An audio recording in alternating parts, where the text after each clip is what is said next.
vamos dar continuidade à nossa aula agora falando sobre a educação à distância, a famosa EAD, que é uma modalidade, inclusive, de educação prevista na LDB. Uma das modalidades, uma das 7 modalidades de educação é a educação à distância. E não há dúvidas que a educação à distância precisa de tecnologia, né? Claro, como é que a gente vai fazer essa educação à distância, né, com pessoas a quilômetros de distância e tem acesso à educação? Tem que ser por meio de tecnologia, é natural, é normal. Vamos falar agora um pouquinho sobre a EAD, tá certo? Vamos lá. A educação à distância, EAD, foi um grande ganho com o advento da tecnologia, pois o ensino rompeu fronteiras e assim mais pessoas passaram a ter acesso ao ensino.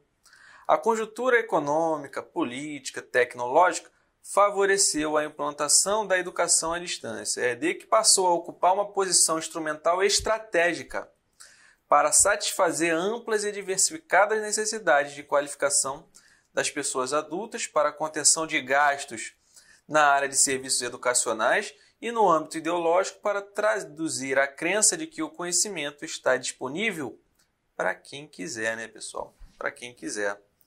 Porque agora de qualquer lugar é possível ter acesso ao conhecimento, né, com a EAD. Agora, por meio da EAD, não necessariamente, não obrigatoriamente é preciso ter uma faculdade lá naquele município, não. Por quê? Por meio de uma central que atende alunos do Brasil inteiro, tá, fazendo com que essa educação chegue até ele naquele município mais longínquo, tá, de uma forma direta, tá? A gente percebe que facilita a questão, por exemplo, da contenção de gastos. Não é preciso uma estrutura física lá. Contribui, sem dúvidas alguma, para a contenção de gastos, tá? Contribui, sem dúvidas alguma, para a qualificação das pessoas adultas. Qualificação das pessoas adultas. Vou dar um exemplo, tá? Imaginem aquela pessoa que está com 50 anos de idade e que não estudou o ensino fundamental, não estudou o ensino médio, não teve oportunidade, alguma coisa aconteceu, essa pessoa não estudou, né, essas etapas da educação básica, tá? O ensino fundamental, o ensino médio. E agora, né, há essa possibilidade dessa pessoa estudar, né? Não, eu quero fazer o ensino fundamental, eu quero fazer o ensino médio, né? Mas essa pessoa trabalha, essa pessoa tem outras ocupações, tem a família para cuidar, né? Então pensem, já era difícil, né? Algo já inviabilizou essa pessoa a estudar o ensino fundamental e o ensino médio, e agora que ela está na fase adulta, que já passou e muito dessa faixa etária normal para se estudar o ensino fundamental e o ensino médio, já tem outras atribuições, a dificuldade aumentou ainda mais para que essa pessoa volte para a sala de aula. E aí entra essa ferramenta da tecnologia da educação à distância, tá? Onde essa pessoa, por exemplo, vai poder cursar o ensino médio, né, com a facilitação da educação à distância. É possível, tá? Vai facilitar em muito essa educação de adultos. Tá? Não há dúvida. E, inclusive, em capacitações, né, em cursos profissionalizantes, existem diversas formas, tá, da educação atuar por meio da EAD. Ok? Então, vamos lá. A EAD é promovida por meio de um ambiente virtual de aprendizagem, conhecida como AVA. Tá? Ambiente virtual de aprendizagem, que busca promover a colaboração entre estudantes, professores, cientistas e educadores, funcionando, entre outras coisas, como fonte de informação, ferramentas cognitivas e de colaboração, de apoio contextual e social. Tá? A educação à distância, pessoal, obrigatoriamente, ela vai precisar de um ambiente virtual. Tá? A AVA vai precisar de um ambiente virtual, num sistema, um programa que a pessoa acessa. Ok? Importante dizer que a EAD permite uma comunicação bidirecional. Isso aqui é muito importante, tá? Já foi cobrado em prova. A educação à distância permite uma comunicação bidirecional, ou seja, duas, o bi é de dois, né? Duas direções, tá? Entre professor e aluno, por meio de chats em fóruns, tá? Então, o que isso quer dizer? Que na EAD Tanto o professor se comunica com o aluno, quanto o aluno se comunica com o professor, tá? Essa direção é de ida e vinda, tá? O aluno ele consegue perguntar para o professor, quando ele tem alguma dúvida, por meio do fórum. Consegue se comunicar por meio do chat, tá? Então gravem bem, EAD não é um instrumento unidirecional onde a informação só vai de uma direção só, do professor para o aluno. Não, bidirecional, ela vai e tem um canal de volta também, onde o aluno interage com o professor, tá?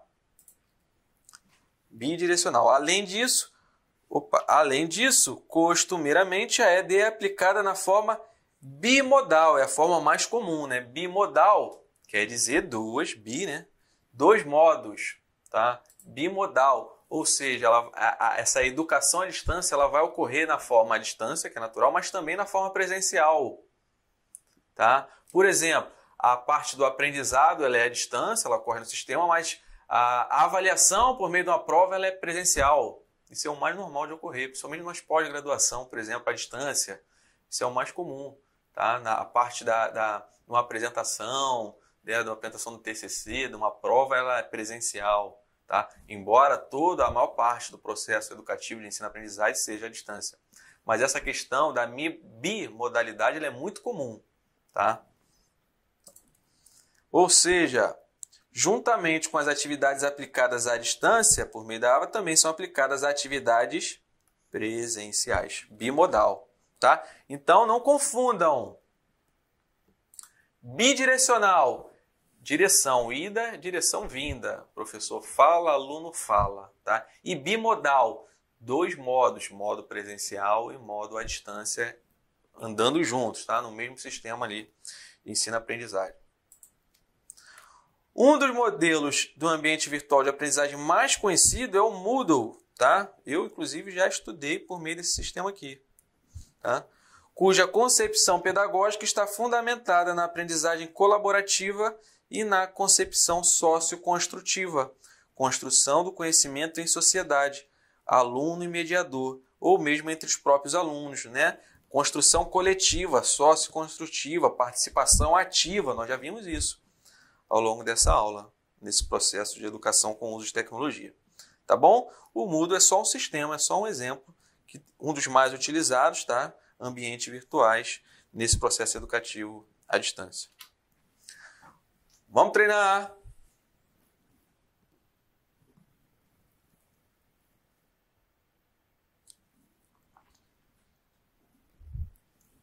Vamos lá, questãozinha de certo ou errado. A conjuntura econômica, política e tecnológica favoreceu a implementação da educação à distância, que passou a ocupar a posição instrumental estratégica para satisfazer amplas e diversificadas necessidades de qualificação das pessoas adultas, para a contenção de gastos em serviços educacionais no âmbito ideológico, para traduzir a crença de que o conhecimento está disponível a quem quiser. Considerando o assunto abordado neste texto, julgue o próximo item relativo à educação à distância e as tecnologias da educação.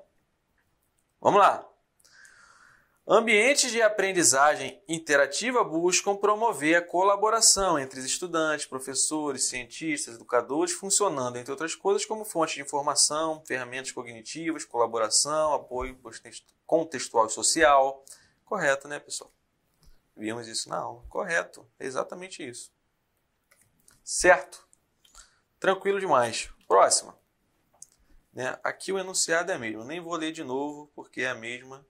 Só muda aqui a pergunta aqui embaixo. Vamos direto para a pergunta aqui embaixo.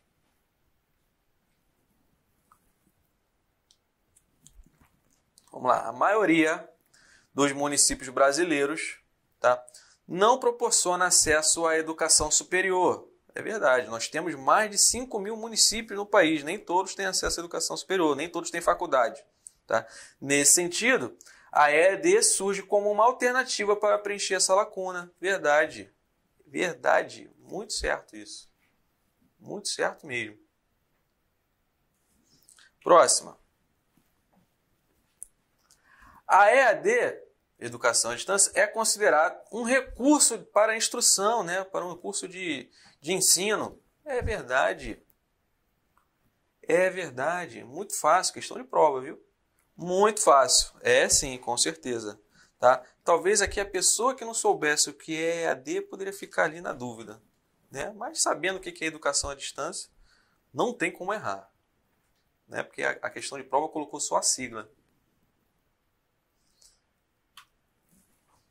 Vamos lá. A EAD é considerada um sistema de comunicação bidirecional. E aí, é verdade ou não? Bidirecional, tá certo? Com certeza está certo, não é isso? Bidirecional. Vai do educador para o aluno, volta do aluno para o educador, né? Existem interações, existe comunicação. Então, correto também, só está dando certo aqui, né? Vamos lá, de novo. A EAD é considerada uma prática educativa mediatizada. Olha a questão aqui da mediação. Pessoal, isso aqui é uma coisa que é inadmissível vocês errarem. Se vocês estão atentos aí na aula, não tem como errar isso. Mediação, eu falei 500 vezes sobre tecnologia, EAD, é preciso de mediação. É preciso de que alguém faça essa mediação, medir esse processo que vai ser o educador, o mediador, o orientador, o professor. Tá? É sim uma prática mediatizada. Certo. Também está certo, né? Só está dando certo. Vamos lá. A EAD é considerada um sistema tecnológico de comunicação unidirecional para massas. E aí, é verdade isso? É verdade isso? Não, acabamos de ver, né? Que a EAD ela é bidirecional, né? Dizer que é unidirecional é um equívoco. Está? Olha aí, não é mais certo, agora é errado. Beleza? Simbora? Mais uma. Vamos lá.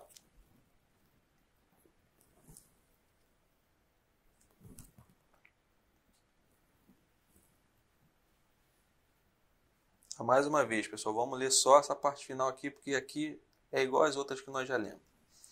Vamos lá. A educação à distância, ou educação virtual, caracteriza-se por ser um método de ensino e aprendizado desprovido de momentos presenciais. E aí? A educação à distância ela é desprovida de momentos presenciais? Não, pessoal. Não, isso aqui está errado. Tá? Ao afirmar isso, eu vou estar dizendo, né, que não existe momentos presenciais na educação à distância. Eu estou afirmando aqui nessa sentença que a educação à distância ela é desprovida. Não tem momentos presenciais. É falso, porque tem situações que sim. Inclusive, na maioria, tá, desses processos educativos à distância, tem um momento presencial. Normalmente, as avaliações são presenciais. Tá? Então, afirmar que é desprovido é a mesma coisa que dizer não tem momento presencial na educação à distância. Falso. Muito falso. Ok? Mais uma.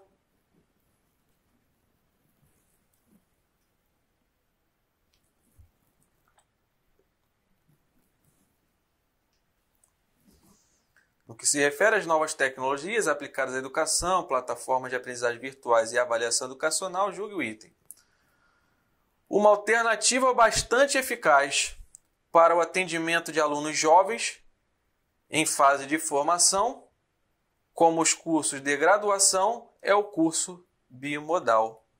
Olha aí, claro que é, né?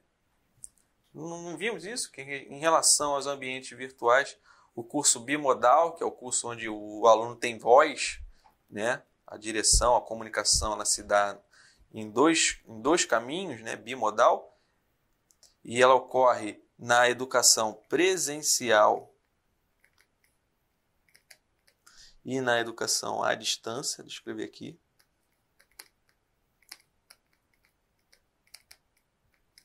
É isso? Bimodal, modo presencial e modo à distância, onde o aluno vai buscar graduação, nível superior, tá?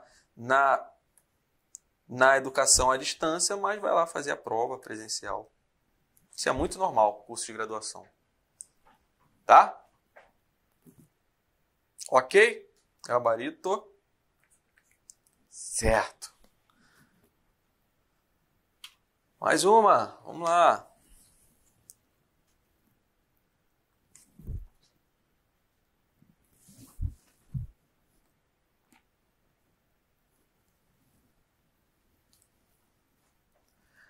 acerca da plataforma Moodle, esse aqui é o termo em inglês, né? Modular Object Oriented Dynamic Learning Environment. De cursos à distância, julgue o item subsequente. O Moodle é um ambiente virtual de aprendizagem, AVA, e é verdade, né? Nós vimos isso, cuja concepção pedagógica está fundamentada na aprendizagem colaborativa e na concepção socioconstrutivista. Exatamente o que nós vimos sobre o Moodle, tá? Gabarito certo. Ok? Fechamos aqui a parte de EAD.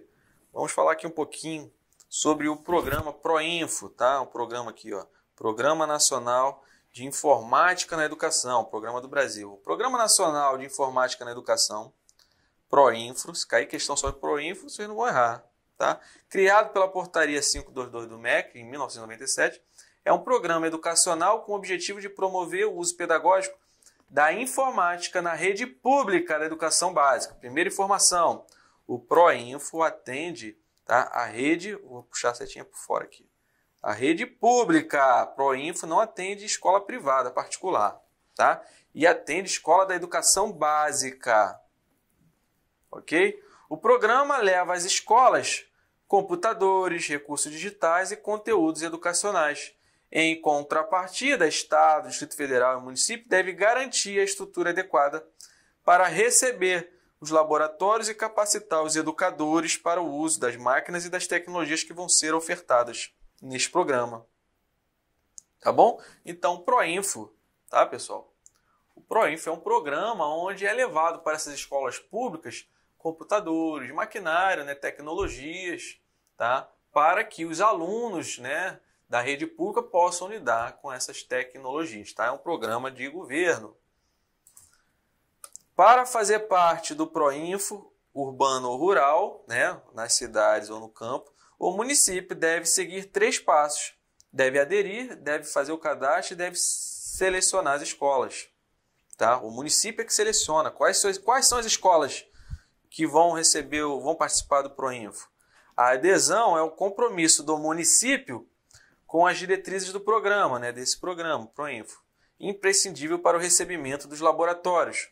Após essa etapa, deve ser feito o cadastro do prefeito nesse sistema. O prefeito vai lá e vai cadastrar, que permitirá o próximo passo, que é a inclusão das escolas no Proinfo. Ele vai selecionar as escolas do município dele, todas, algumas, não sei como é que isso vai ocorrer, tá? Mas vai haver essa seleção das escolas. Vamos treinar! Tendo como referência várias experiências relativas aos usos das mídias de educação, julgue o item a seguir. Vamos fazer uma questão sobre Proinfo.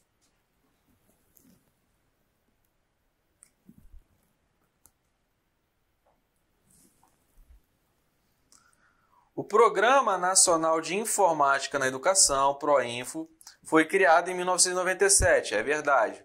Tinha como meta beneficiar professores e estudantes por meio de arrendamento de computadores pessoais. Verdade ou inverdade?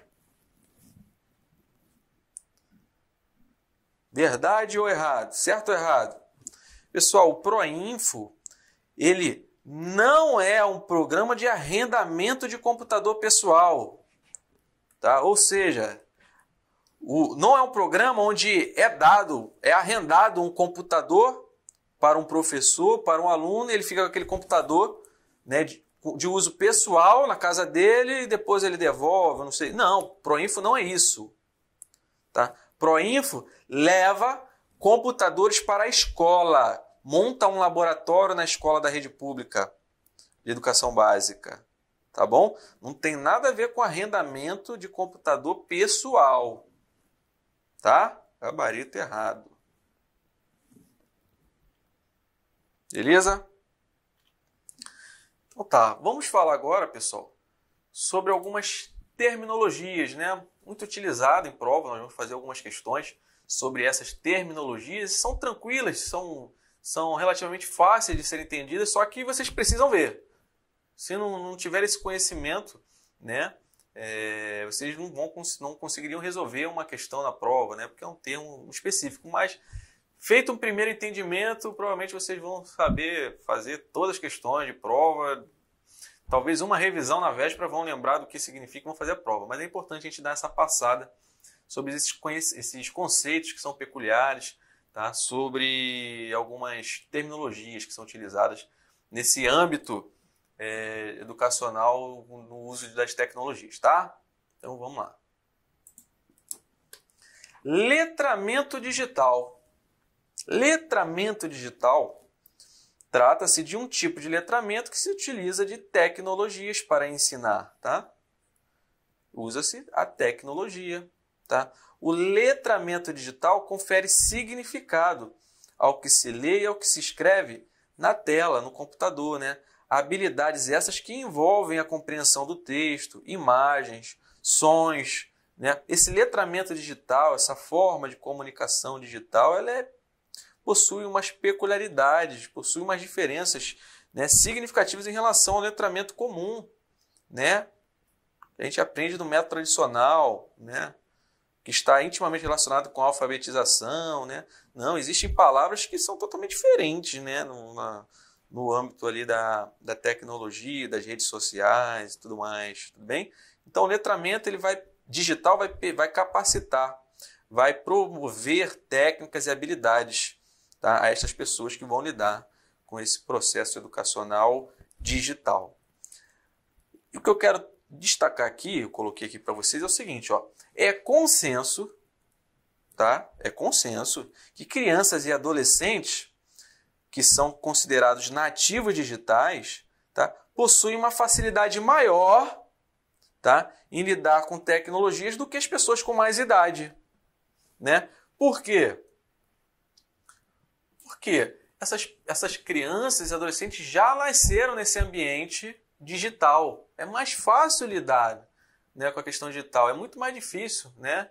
Apesar que a minha avó, tá? Minha avó sabe lidar muito mais que eu do que com WhatsApp e Instagram. Minha avó é a vovó do WhatsApp. E tá o dia inteiro ali, dá bom dia, boa tarde, boa noite, manda a imagem, compartilha, usa muito mais que eu, tá? Mas não é o normal, tá? O normal, tá? As pessoas com mais idade, tá, terem uma dificuldade maior. Então há um consenso que crianças e adolescentes, e aí parênteses, são chamadas de nativos digitais, é a coisa mais natural, né? Nativo, essa questão do mundo digital para eles, tá? É consenso que há uma facilidade maior para eles. Mas o que eu quero chamar a atenção vem logo a seguir, tá? Porém, a capacitação em letramento digital continua sendo importante até mesmo para os nativos digitais, tá? Então, mesmo as crianças e adolescentes têm que passar por um letramento digital para aprender a utilizar tecnologias. Não pode descartar, tá? O que vai acontecer é que eles vão ter uma facilidade maior para aprender. Mas não pode haver um descarte, né? É necessário sim, guardem isso. Mesmo os nativos digitais precisam passar pelo letramento digital. Tudo bem? Seguindo aqui, ó, blended learning. Tá? Learning quer dizer aprendizado. Blended quer dizer misturado. Tá? Então vocês vão lembrar de uma mistura, de uma combinação. Tá? Blended learning é o mesmo que bimodal. Tá? Lembra que eu falei para vocês que o EAD trabalha tanto a educação à distância quanto a educação presencial, por exemplo, as avaliações, tá? Essa combinação, essa mistura é chamada de blended learning, tá? Na sua prova pode aparecer isso, e nada mais é do que isso, tá? Nada mais é do que isso. Muito fácil. Conforme estudamos nesta aula, o ensino bimodal é um ensino híbrido que caracteriza-se como um programa de educação formal que mistura momentos em que o aluno estuda conteúdos utilizando recursos online e outros momentos em que ocorre em sala de aula. E o aluno pode interagir com os alunos e o professor presencialmente, tá bom? Então, blended learning, tá? Essa questão dessa mistura, dessa mescla, dessa combinação da educação à distância com a educação presencial. Ok? Fácil demais, hein? Vamos lá. Sala de aula invertida. O que é a sala de aula invertida, professor? Sala de aula invertida. Vamos lá. Sala de aula invertida, também chamada de flipped classroom, tá? Na sua prova pode vir assim, tá? Mas é fácil. É isso aqui, flipped invertido, Classroom, sala de aula, flipped invertido. Tá? É uma das modalidades que tem sido implantada no ensino superior, tá? Principalmente no ensino superior. Não quer dizer que não possa ser aplicado no ensino médio, mas no ensino superior é mais normal. Tá? Nesta modalidade, o aluno estuda sozinho os conteúdos curriculares em casa e só depois vai para a escola interagir com o professor e demais alunos para tirar suas dúvidas e fazer exercícios. Deixa eu parar aqui. Sala de aula invertida, pessoal, ela veio justamente para inovar nesse processo educativo, né? Nesse processo de ensino-aprendizagem, vem para inovar.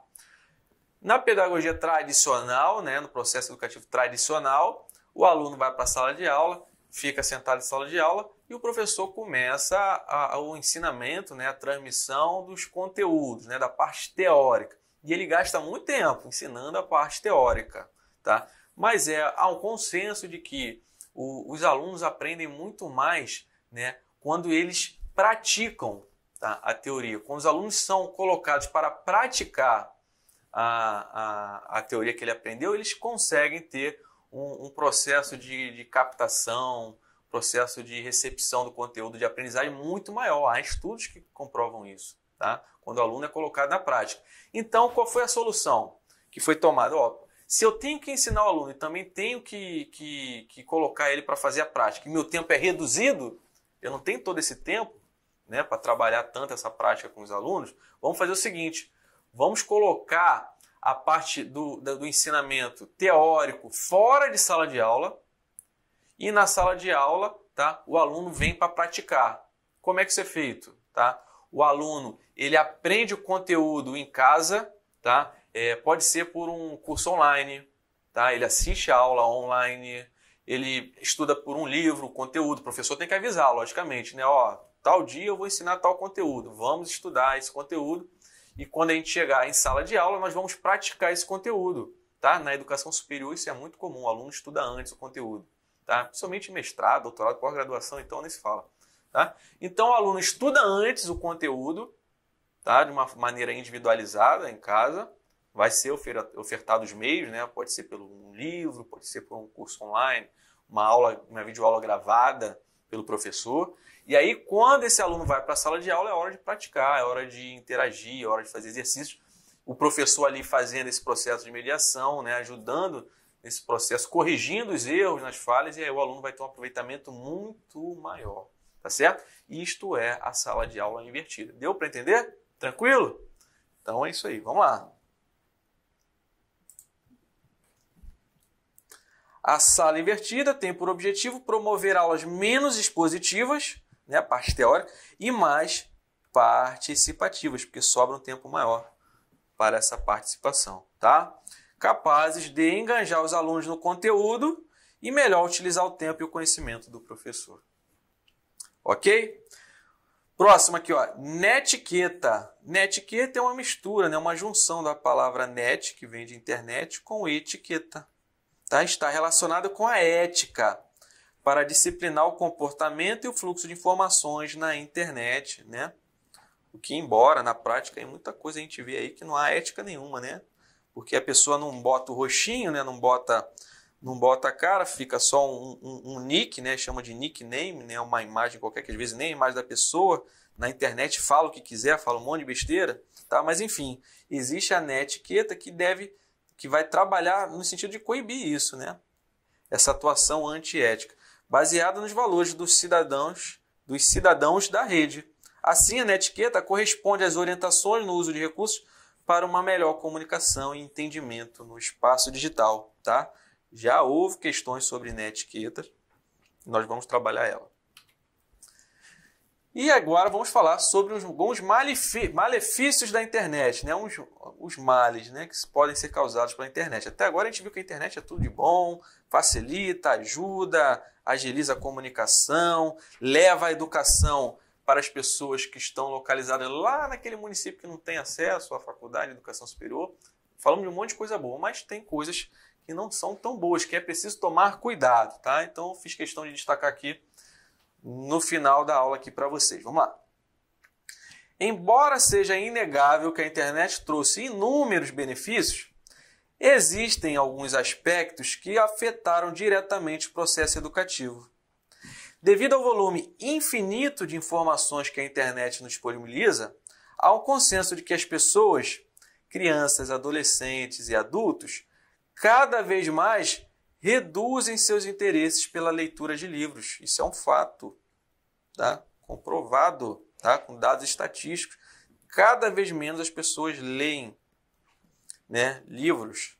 Tá? Cada vez mais reduzem o interesse, porque elas gastam seu tempo com o que está disponível na internet. Afinal, é muito mais fácil buscar conhecimento no Google do que ler um livro inteiro. Não é verdade? Está tudo ali disponível no Google. Tá?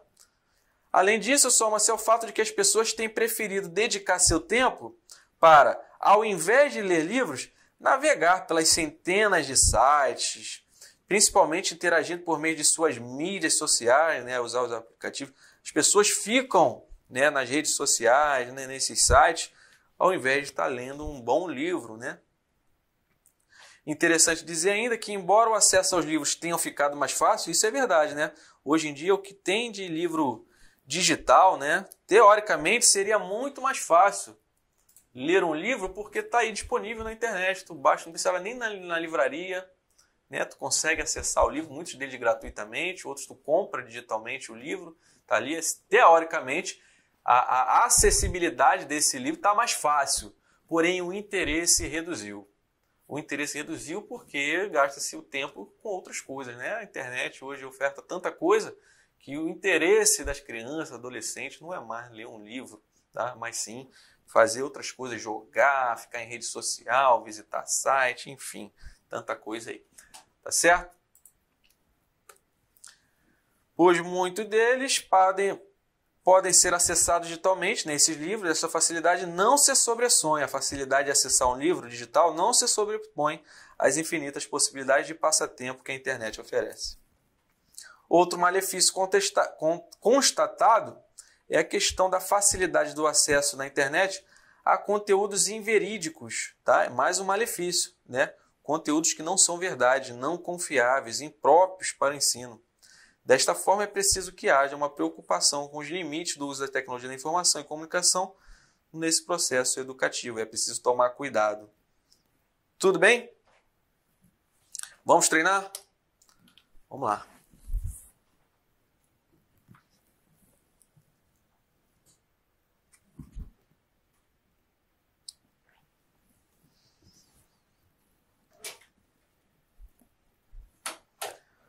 Vamos embora. A questão não é mais discutir a inserção ou não de tecnologia de informação e comunicação na educação, mas sim a sua apropriação pelos sujeitos pedagógicos, tanto aluno quanto professor, para contribuir com a melhoria da qualidade no processo educativo e, consequentemente, da aprendizagem. Com relação a esse assunto, julgue o item que se segue. É consenso que crianças e adolescentes, os denominados nativos digitais, possuem facilidade para lidar com as mais complexas tecnologias. É consenso, isso é verdade. E por isso, não necessitam passar por um letramento digital falso. Isso aqui é falso. Nós vimos na aula que é preciso sim. Eles continuam necessitando dessa passagem de um letramento digital. O que vai ocorrer é que eles vão aprender de uma forma muito mais fácil. Tá? Então, isso aqui está errado. Próximo. Ó, tem uma chargezinha, né? Ó, só nos problemas de matemática você pode comprar 60 melões e ninguém pergunta o que diabos tem de errado com você.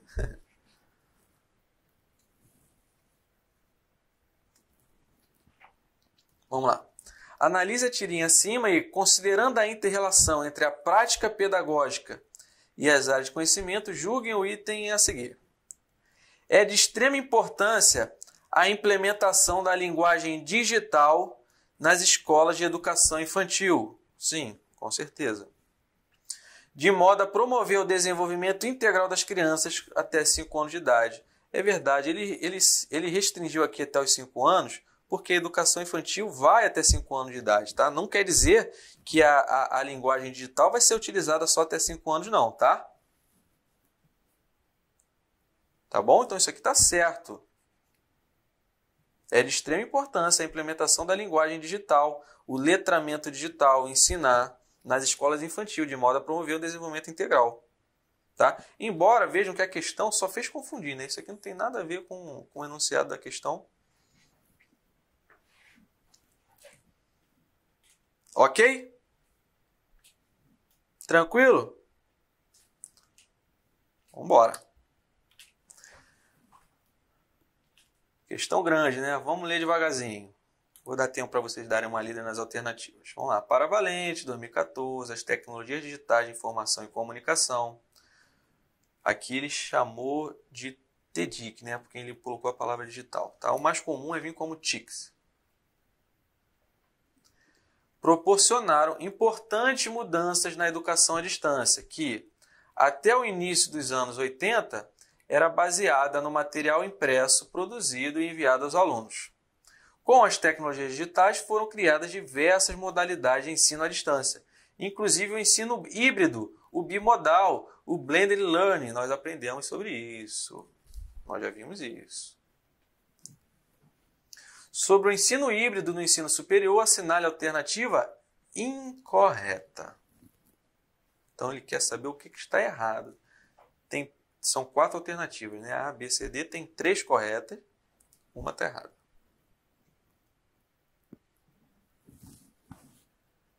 Vamos lá. Letra A. A integração das tecnologias nas atividades de sala de aula tem proporcionado o que é conhecido como ensino híbrido, sendo que a sala invertida ou flipped classroom também é a mesma coisa, né? Ou tá certo, ou é uma das modalidades que tem sido implantada no ensino superior. É verdade, tá? Isso é verdade. O ensino híbrido é o ensino bimodal, presencial e à distância. A sala de aula invertida, ela utiliza-se desse sistema híbrido, porque o aluno estuda em casa sozinho, à distância, depois ele vai para a parte presencial trabalhar a prática, isto é a sala invertida, não foi que nós vimos? Ou também chamada de flipped classroom, tá bom? É uma das modalidades que tem sido implantada no ensino superior. Verdade. Correto. B. No ensino híbrido, os conteúdos e as instruções devem ser elaborados especificamente para a disciplina, de forma a se evitar o uso indiscriminado de qualquer material disponível na internet. Isso é verdade, é preciso tomar cuidado. E garantir uma adequada supervisão do professor nos momentos presenciais. É verdade. Com vistas a valorizar as interações interpessoais e complementar as atividades online. É verdade, está tudo certo. C. Sala de aula invertida é uma modalidade na qual os conteúdos são estudados online. Opa, durante as aulas? Não, antes das aulas. Na sala de aula invertida, antes das aulas, os alunos estudam os conteúdos. E na aula eles praticam, é a parte prática. A aula é para praticar. O aluno estuda o conteúdo antes. Isto é sala de aula invertida. O conceito de sala de aula invertida é que o aluno estuda o conteúdo antes de ir para a sala de aula. Quando ele vai para a sala de aula, já tendo estudado o conteúdo, ele vai praticar junto com o professor, tirar dúvidas, fazer outras coisas. Mas o estudo de conteúdo na sala de aula invertida, flipped classroom, é antes da aula propriamente dita, ok? Então isso aqui está errado. Errado. D. O ensino híbrido caracteriza-se como um programa de educação formal que mescla momentos em que o aluno estuda online e outros momentos que estuda em uma sala de aula. O aluno pode interagir, verdade, isso aqui está certo. Gabarito, letra C. Próxima.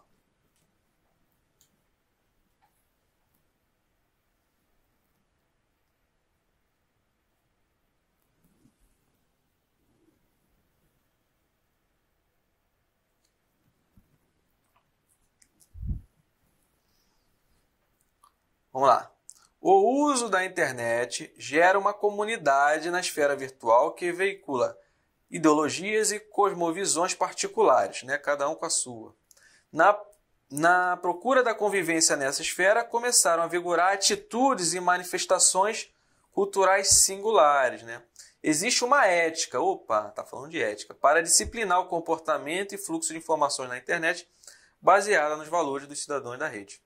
Ensina, entre outras coisas, como se comportar em grupos de discussão e a maneira mais adequada para escrever mensagens. Tá? As orientações no uso de recursos para uma melhor comunicação e entendimento do espaço digital é dado o nome de, olha aí, questão de prova. Falou sobre ética, né? Estamos falando de, qual é o gabarito?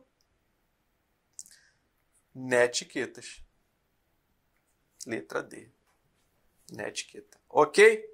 Olha, já foi cobrado em prova, tá? Vamos lá, para fechar com chave de ouro, última questão da nossa aula. Vamos ler a charge aqui, ó. Você leu isso? Aqui diz que a TV é um veículo de cultura. O menino está dizendo aqui, a menina olhando para a TV, né? Tá? Um veículo de cultura? A menininha pergunta, ele afirma, né? Aham, sim. Aí ela vê aqui na televisão, toma, bang, bang, ha, tá? Aí ela diz o seguinte, ó, se eu fosse a cultura, saltava do veículo e ia a pé, tá bom? Então, ó, cultura, é porque ele está falando que é um veículo, né? Veículo de cultura, TV, tá? E ele está dizendo a cultura sair desse veículo, sai desse veículo aqui que isso aqui não presta, isso aqui não é cultura. Tá? Isso é um monte de besteira que está passando aqui na TV. Um bang bang danado. A ideia é dizer que essa TV aqui não está transmitindo cultura, não necessariamente. Vamos lá. A tira expressa uma preocupação com, vamos lá, letra A. Com a violência presente nas cidades e a falta de segurança na população, não, a ideia não é falar da violência, tá? Violência das cidades. Não, isso aqui está falando de um programa de TV, né? B. Os limites dos usos da tecnologia da informação e comunicação para o processo de formação. Aqui está correto. O limite, porque tem muita coisa, né, que vem dessas tecnologias que atrapalham o processo de formação, tá? Não estão relacionados com o que é ensinado em sala de aula, tá? São inverídicos, é isso, é esse limite do uso de tecnologia nesse processo de ensino-aprendizagem. É isso que está querendo dizer essa charge. Tá? D. A morte da cultura expressa pelo advento... Não, está dizendo que as tecnologias de informação matou a cultura. Pelo amor de Deus, não. O despreparo das crianças para utilizar ferramentas tecnológicas como a televisão.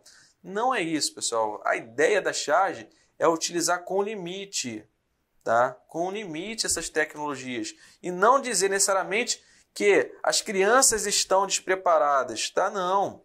Poderia estar os adultos aqui também, a mensagem seria a mesma, né? Que muita coisa que vem dessas tecnologias, tá? São inúteis, tá? Então a questão é o limite.